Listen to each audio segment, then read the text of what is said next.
మామూలు మనకి ఇంతకుముందు ఒకటి 1000 రూపాయలది ఆర్డర్ మిస్ అయిందని చెప్పాను కదా, దాని తర్వాత ఒక 20 నిమిషాలకేమో ఇగో ఈ ఆర్డర్ పడ్డది. ఇది ఎన్ని గంటలకి? 3 గంటలకు పడ్డది ఆర్డర్. 3 గంటలకి నేను అదే 3 గంటలకి పికప్ లొకేషన్కి వచ్చిన.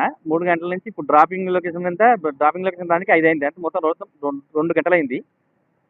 ఈ 2 గంటలకి మనకి ఎంత? 20 రూపాయలు ఎక్స్ట్రా వచ్చింది ఖాళీ. కస్టమర్ అడుగుతానేమో రూపాయి కూడా ఎక్కువ వేయలేడు. ఆయన అక్కడ బుక్ చేసిన ఆయన వేరే ఆయన, అక్కడ సెక్యూరిటీ దగ్గర తీసుకొని ఆ బిల్లులు ఇన్వాయిస్ చేసుకొచ్చే వరకు అది ఒక దగ్గర దగ్గర గంట పట్టింది. 4 గంటలకు బయలుదేరిన ఆడికి వెళ్ళి 4 గంటలకు బయలుదేరి తిరిగి వచ్చే వరకు మధ్యలో వాన నాన్న ఏంటినా మళ్ళీ తిరిగి వచ్చినాక అడ్రస్ రాంగ్.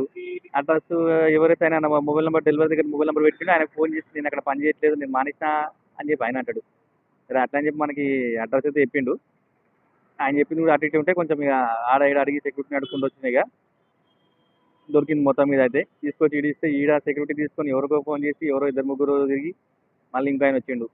ఆయన రాగానే కొద్దిగా ఏమన్నా డబ్బులు ఎక్కువ ఇవ్వమంటే ఆయన నేను కంపెనీది ఇది నేను ఇవ్వలేను, మళ్ళీ లెక్క చెప్పాలి కంపెనీకి అని ఆయన అంటాడు.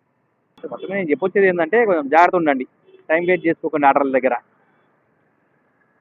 మనకేదో చూద్దాంలే ఎక్స్ట్రా ఏమన్నా పెరుగుతుందా అన్నట్టు నేను ఊరుకున్నా, కానీ చూస్తే అది అందులో నేను 20 రూపాయలు పెరిగింది.